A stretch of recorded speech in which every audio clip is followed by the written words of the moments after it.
tal? Soy Mauricio Weintraub. Muy buenas tardes y muy bienvenidos a un nuevo encuentro del ciclo Escenas Matrices para Terapeutas. El ciclo que hemos empezado a principios de diciembre y que continuará, como ya saben, hasta fines de febrero con 12 encuentros en los que iremos tocando distintos temas que nos competen a nosotros, los terapeutas, los psicólogos, los ayudadores, en definitiva. Por supuesto, desde la mirada, desde la perspectiva de Escenas Matrices. Es una manera más de vincularnos, es una manera más de encontrarnos semanalmente, una manera que por supuesto tiene que ver con aquel ciclo de charlas del 2020, pero en este caso específicamente pensadas para aquellas personas que se dedican a la ayuda, aquellas personas que tienen como tarea la ayuda al otro. La idea es ir recorriendo distintos temas y a través de estos temas reflexionar finalmente un poco sobre nuestra tarea, sobre nuestra labor. En esto que siempre decimos a partir de las escenas matrices, en esto que tiene que ver con los dos pilares fundamentales en mi criterio que como terapeutas, como ayudadores tenemos que tener siempre en cuenta. Por un lado, la comprensión teórica de lo que hacemos, por un lado lo que tiene que ver directamente con nuestra actividad, y ahí entra entonces todos los conocimientos teóricos que tenemos y también todos los recursos técnicos que necesitamos aprender para poder llevar a cabo en la relación con nuestro paciente. Y por el otro lado, yo diría el otro gran pilar que tiene que ver con nuestra tarea, tiene que ver con nuestro propio crecimiento personal, es decir, con la capacidad y la posibilidad de revisarnos, yo diría permanentemente, como terapeutas y en nuestras propias zonas oscuras, en nuestras propias zonas que se nos escapan a nosotros mismos, de nosotros mismos, y que es importante iluminar, que es importante comprender, que es importante, yo diría, habitar con más profundidad, para que justamente esa zona más oscura, más vedada a nosotros mismos, de nosotros mismos, no interfiera tanto o no interfiera en lo posible en la relación con nuestro paciente.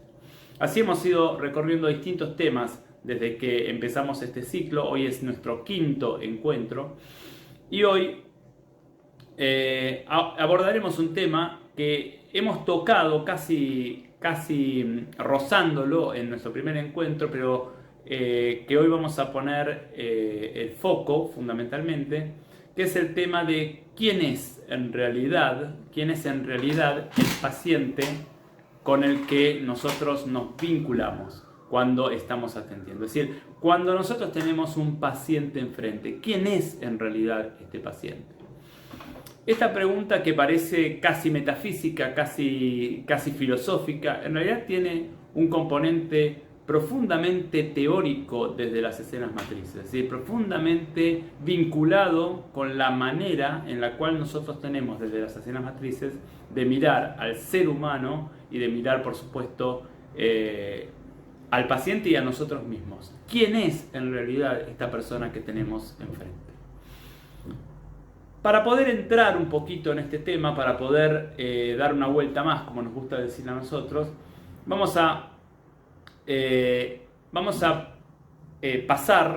atravesar nuestra mirada sobre lo que es el psiquismo humano y voy a desplegar muy brevemente lo que hemos llamado una tópica vincular del psiquismo. Ustedes saben que Freud plantea dos posibilidades de tópicas. Dos tópicas son dos maneras de comprender el psiquismo en distintos momentos de su trayecto teórico. Plantea dos tópicas diferentes que en realidad son complementarias.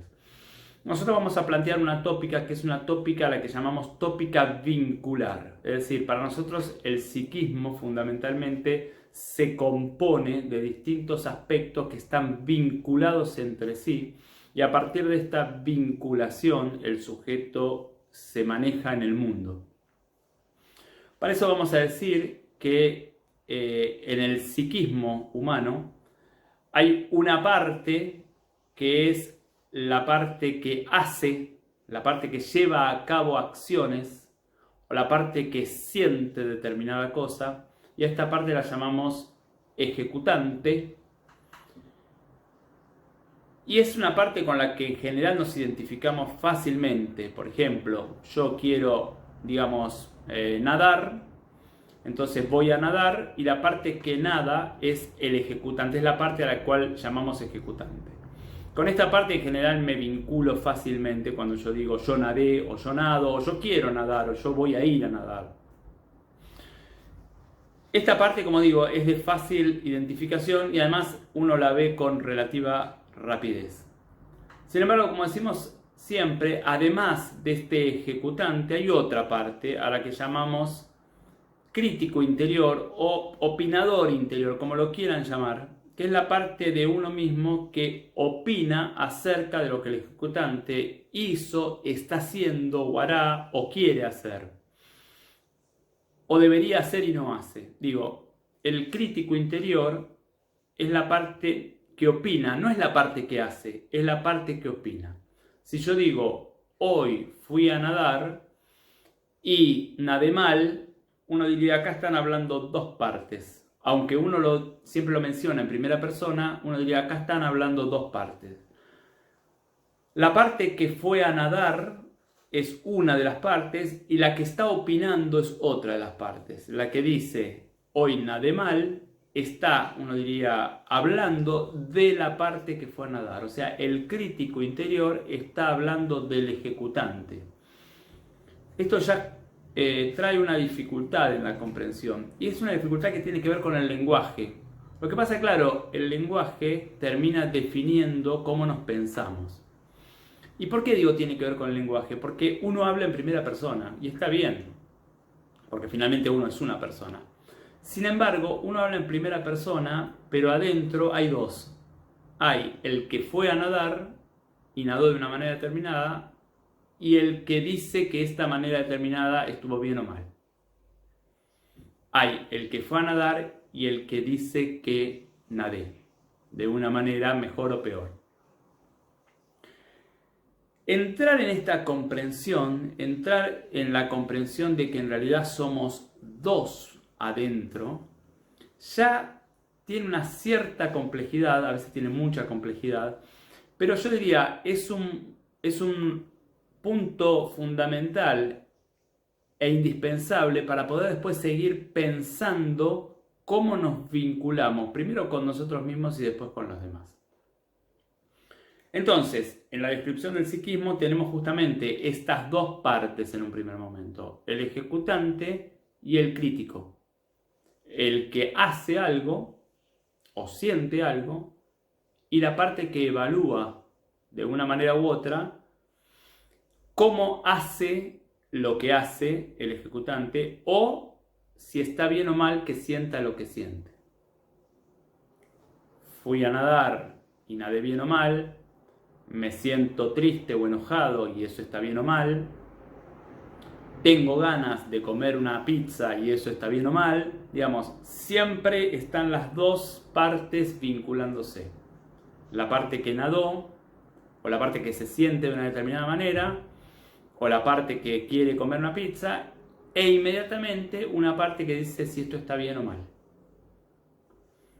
Así está constituido, por lo menos en un primer momento, nuestro psiquismo. Digo por lo menos en un primer momento porque después vamos a incluir otra parte, otro aspecto más, pero digo, por lo menos en una primera instancia nuestro psiquismo está constituido por dos partes. Una parte que hace algo o siente algo y una parte que evalúa si esto está bien o mal. A la primera parte la llamamos ejecutante. A la segunda parte la llamamos crítico, porque critica bien o mal lo que el ejecutante hace o siente. Ahora, en cuanto damos una vuelta más, nos damos cuenta que en realidad este crítico no se llama crítico, sino que se llama crítico guía, como hemos dicho en muchas otras charlas y publicaciones y espacios que tengan que ver con habitarnos. ¿Por qué crítico guía? Porque tiene una función, la función de guiar al ejecutante. Usted me va a decir, bueno, pero muchas veces no lo guía. Sí, obviamente que no, muchas veces entorpece en realidad el crecimiento, pero la función es guiar, ayudar al ejecutante justamente a poder dar un paso más en su crecimiento, hacia la salud, hacia lo que es saludable para él. Y uno podría decir, bueno, pero ¿de dónde sale esto? ¿Por qué decimos que tiene esta función? Justamente porque esta relación entre ejecutante y crítico guía, esta relación entre un ejecutante que es quien va a crecer, o por lo menos está para poder crecer, y un crítico guía que está para ayudar a crecer al ejecutante, es la misma relación que se da, como ya sabemos, o como hemos dicho muchas veces, entre un hijo y un padre o una madre. Es decir, la relación entre el ejecutante y el crítico guía reproduce la relación entre el niño o la niña que fui y los padres, o por lo menos uno de los padres. ¿Qué quiero decir con esto?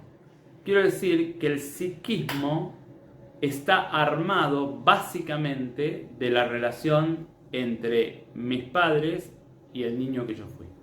O sea, se reproduce adentro mío un vínculo similar, en mayor o menor medida, al vínculo que tuve con mis padres. Por supuesto, uno puede decir, bueno, el vínculo que uno tiene con los padres tiene un montón de variables y de colores y de momentos distintos. Sí, por supuesto que sí. Por eso nosotros trabajamos por escenas. En determinadas escenas, sobre todo las escenas que no son saludables para nosotros, uno tiene como tarea aprender a detectar este vínculo interno y darse cuenta que este vínculo interno es similar al vínculo entre el niño que fui y al menos uno de los padres. Ejemplo, voy a nadar, voy a volver con el ejemplo de nadar. Voy a nadar y cuando salgo, por ejemplo, me había propuesto nadar, no sé, hacer determinada cantidad de metros en 15 minutos y cuando salgo me doy cuenta que hice mucho menos o que hice algo menos o que no llegué al objetivo y entonces digo que como siempre fracaso, como siempre no consigo los objetivos, como siempre nado mal, como siempre todo nada mejor que yo. Acá se ve con claridad el vínculo entre la parte ejecutante que nadó y que tenía un objetivo y la parte crítico, guía, que evalúa de esta manera al ejecutante que nadó y que no alcanzó el objetivo.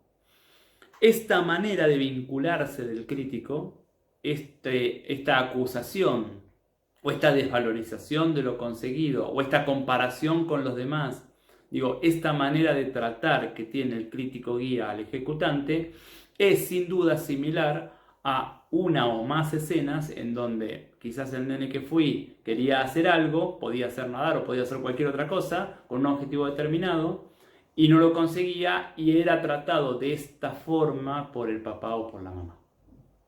Este vínculo, esta manera de tratar de los padres o de por lo menos uno de los padres al niño queda introyectado en el psiquismo humano en la figura del crítico guía. Y el crítico guía hoy trata al ejecutante de una manera similar. Lo mismo ocurre cuando sentimos algo. Me siento enojado y hay una parte que dice que está mal estar enojado, para decirlo de otra manera. El ejecutante se enoja con algo y el crítico guía dice que está mal enojarse. Por ejemplo, mi pareja me pide que le haga un favor, no tengo ganas de hacerle el favor, me enojo con él o con ella porque siempre me está pidiendo que le haga este favor e inmediatamente que me enojo aparece una parte que dice, bueno, pero deberías comprender que ella o él está cansado o que siempre está haciéndote favores y vos nunca se los haces. Todos los diálogos internos que todos tenemos y que es importante detectar. En el tema que estamos viendo, en el psiquismo, en cómo es el psiquismo, justamente el ejecutante es quien se enoja o quien no quiere hacer el favor y el crítico guía es quien evalúa, quien juzga, quien acusa al ejecutante. Y esta relación lo podemos encontrar en la infancia. Un compañerito me pedía un juguete, yo no se lo quería prestar y me enojaba.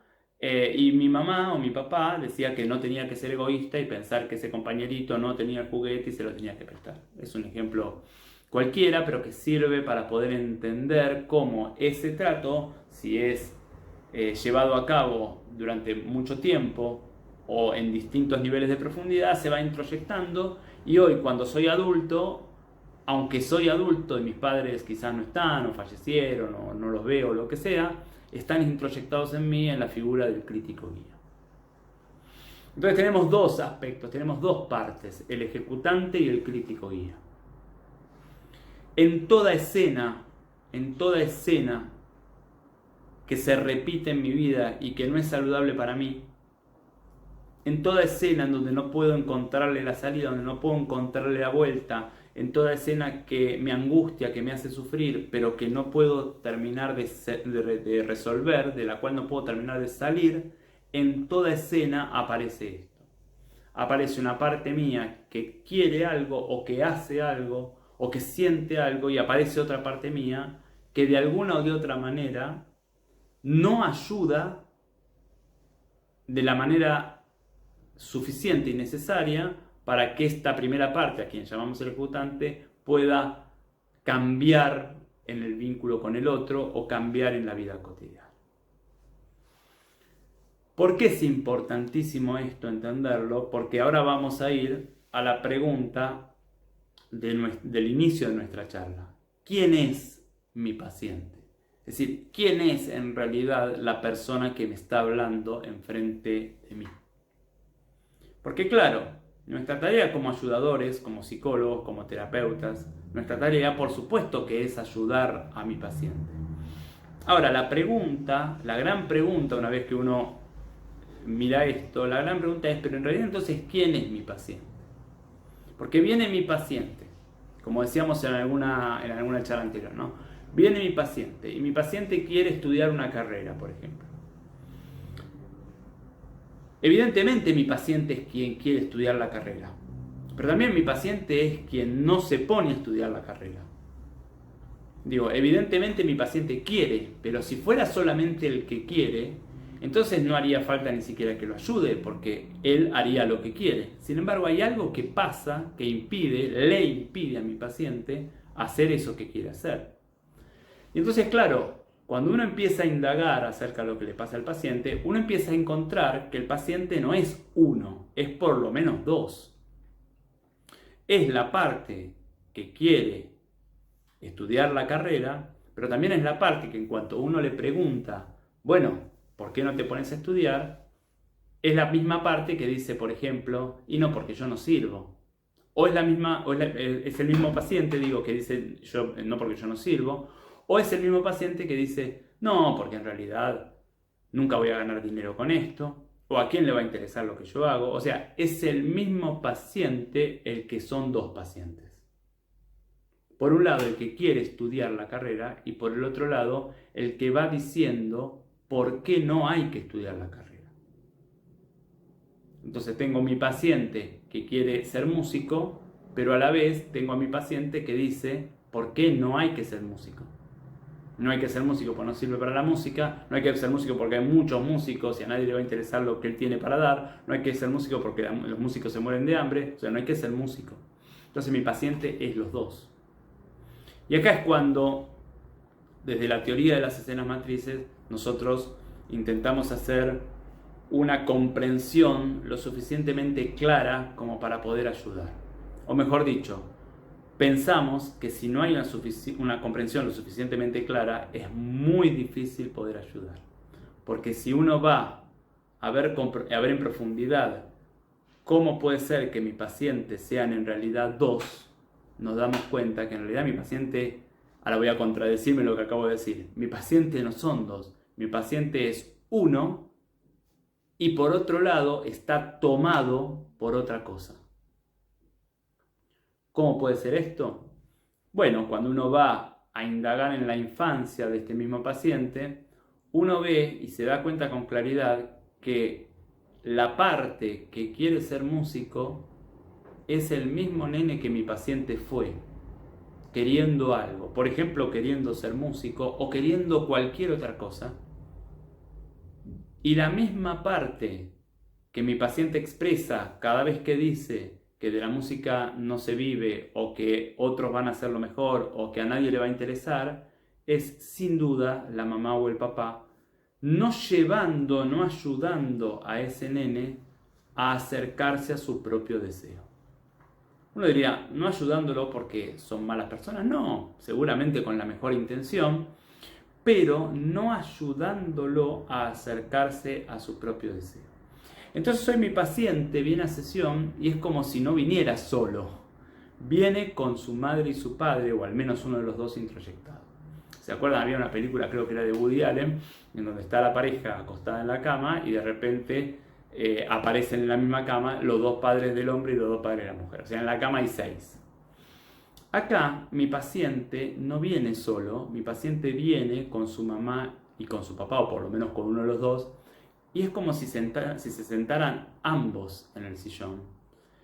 Mi paciente, o mejor dicho, lo voy a decir mejor, el nene de mi paciente diciendo que quiere ser músico, e inmediatamente la mamá o el papá diciendo por qué no hay que serlo.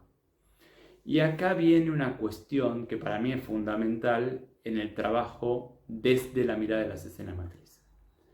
¿Quién es en realidad mi paciente? En realidad mi paciente es el nene del paciente. Es decir, mi tarea es ayudar al nene del paciente. Aunque mi paciente traiga a los dos, mi verdadero paciente es el nene del paciente. Lo voy a decir incluso de otra manera. Mi verdadero paciente no es mi paciente. Mi verdadero paciente es el nene del paciente. Y cuando digo el nene del paciente, quiero decir el nene del paciente que muy probablemente esté cuestionado de una manera muy profunda por mi paciente mismo. Cada vez que mi paciente cuestiona su propio sentir, cada vez que mi paciente cuestiona su propio deseo, mi paciente está cuestionando al nene que él fue y que hoy todavía está en su interior.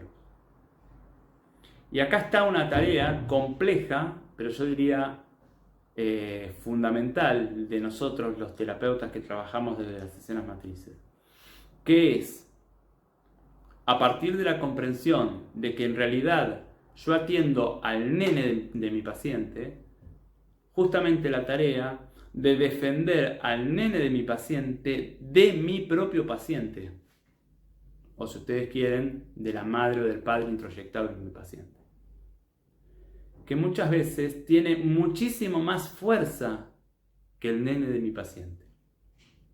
Es decir, la parte de mi paciente que quiere ser músico tiene evidentemente, como es el nene del paciente, muchísimo menos fuerza que la parte de mi paciente que dice por qué no hay que ser músico, que es evidentemente la mamá o el papá.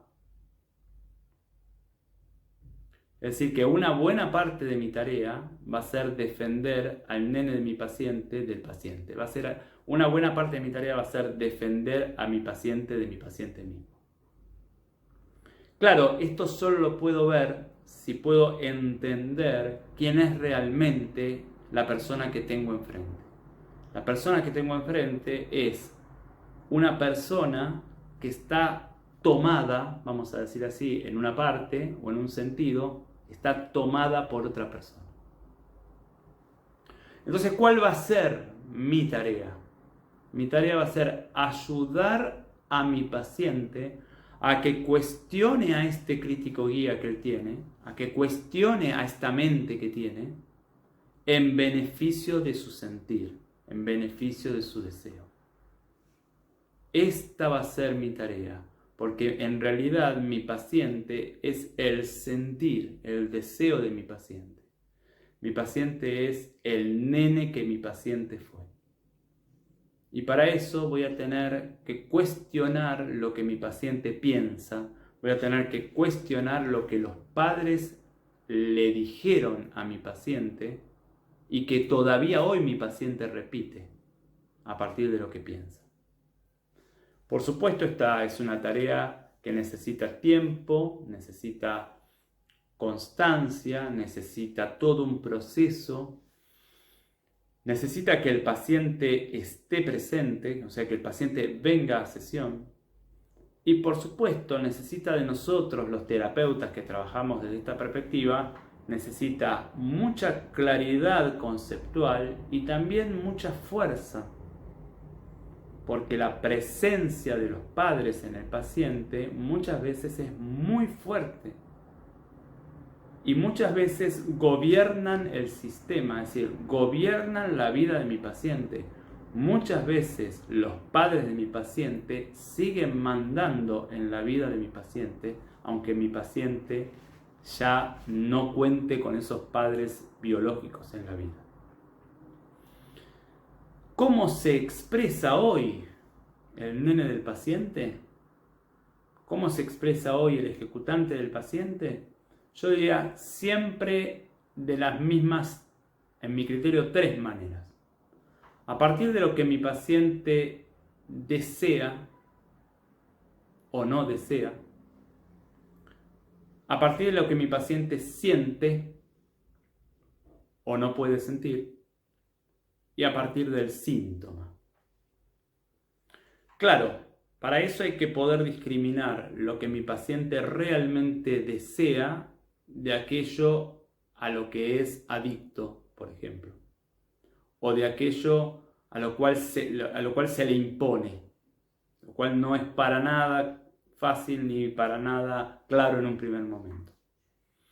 Pero uno diría, todo lo que mi paciente desea, en verdad desea, todo lo que mi paciente siente y todo síntoma que el paciente tiene, síntoma físico, cuando le duele la espalda, cuando le duele el hombro, cuando le duele la cabeza, síntoma psíquico, cuando está angustiado con algo, cuando tiene un cuadro psicopatológico, todo esto es el nene del paciente.